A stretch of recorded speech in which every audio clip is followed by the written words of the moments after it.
Welcome to iQuestion PH. Ang question ngayong araw ay, ano ang panghalip pamatlig? Ang panghalip pamatlig ay ating ginagamit pamalit sa ngalang ating tinutukoy o itinuturo.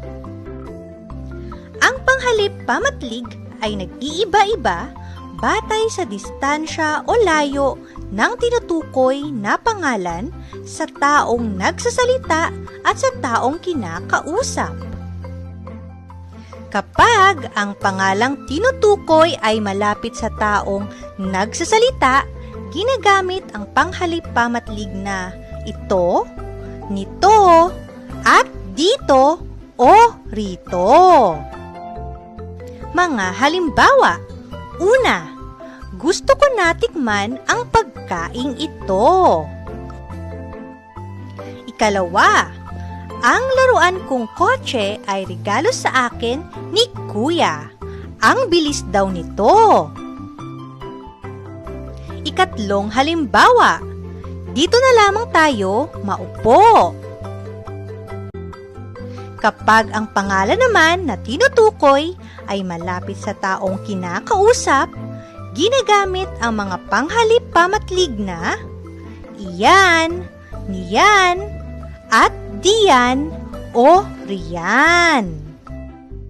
Mga halimbawa, una, bagong luto ang pritong manok. Masarap iyan. Ikalawang halimbawa, ngayon ko lang napansin ang laruan mo. Ang ganda naman niyan. Ikatlo, hindi mainit kapag diyan na lamang tayo uupo. Samantala, kapag ang pangalang tinutukoy naman ay malayo sa taong nagsasalita at kinakausap, ginagamit ang panghalip pamatlig na iyon, niyon, at doon o roon. Mga halimbawa, una, nakita mo ba ang sangkap na nakapatong sa mesa? Iyon ang ginamit ko sa pagluto. Ikalawang halimbawa, marami ka pang ibang laruan. Maglalaro din tayo niyon.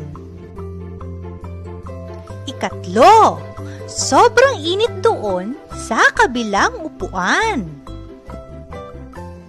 At iyon ang mga gamit ng panghalip pamatlig. Importante na gumamit tayo ng tamang panghalip sa pagtukoy o pagturo ng pangalan. Iyan lamang para sa araw na ito. Salamat sa panonood. Huwag kalimutang mag-like at mag-subscribe. Hanggang sa muli!